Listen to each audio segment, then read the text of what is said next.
Good morning. ಇದು new year ಹಿಂದಿನ ದಿನ ಅಪ್ಪ ಊರಿಗೆ ಹೊರಟು ಇವಾಗ ಬೆಳಿಗ್ಗೆ ಎಲ್ಲ ಅಡುಗೆ ಆಗಿತ್ತು. ರೊಟ್ಟಿ, ಪುಂಡಪಲ್ ಬೇಳೆ, ಅಷ್ಕಾರ ಮಾಡಿದ್ವಿ. ಇದನ್ನು ಊಟ ಮಾಡಿ ಅಪ್ಪ ಊರಿಗೆ ಹೊರಟರು. ದೂರ ಇಲ್ಲಿಂದ ಊರು ದೂರ ಇರೋದ್ರಿಂದ ಬೇಗನೆ ಹೊರಟರು. ಇದು ನ್ಯೂ ಇಯರ್ ದಿನ ಬೆಳಿಗ್ಗೆನೆ ಎದ್ದು ಎಲ್ಲ ಕೆಲಸನೂ ಮುಗಿಸ್ಕೊಂಡು ಇವತ್ತು ನ್ಯೂ ಇಯರ್ ಆಗಿರೋದ್ರಿಂದ ಒಂದು ಸ್ಪೆಷಲ್ ಡೇ ಥರ ಸೆಲೆಬ್ರೇಟ್ ಮಾಡ್ತೀವಿ. ಮುನ್ನನ ಬರ್ತ್ಡೇ ಅಂತಲೂ ಕೂಡ ಸೆಲೆಬ್ರೇಟ್ ಮಾಡ್ತೀವಿ. 3 ಇಯರ್ಸ್ ಆಯಿತು ಇವತ್ತಿಗೆ.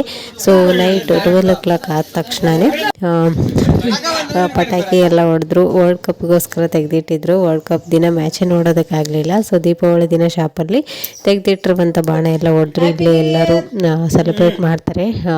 ನ್ಯೂ ಇಯರ್ ದಿನ 12 o'clock ಬಂದು ಎಲ್ಲರೂ ಬಾಣನ ಹೊಡೆದ್ರು. ನಂತರ ನಾವು ಮುನ್ನ ಎಲ್ಲ ಸೇರಿ ಕೇಕ್ನ ಕಟ್ ಮಾಡಿ ಈ ಒಂದು ನ್ಯೂ ಇಯರ್ನ ಸೆಲೆಬ್ರೇಟ್ ಮಾಡಿದ್ವಿ. ಸೊ ಫ್ರೆಂಡ್ಸ್, ಇದಾಗಿತ್ತು ಇವತ್ತಿನ ಒಂದು ವ್ಲಾಗ್. ಇವತ್ತಿನ ವ್ಲಾಗ್ ಇಷ್ಟ ಆದರೆ please like, share, comment. Full video link ಇದೆ.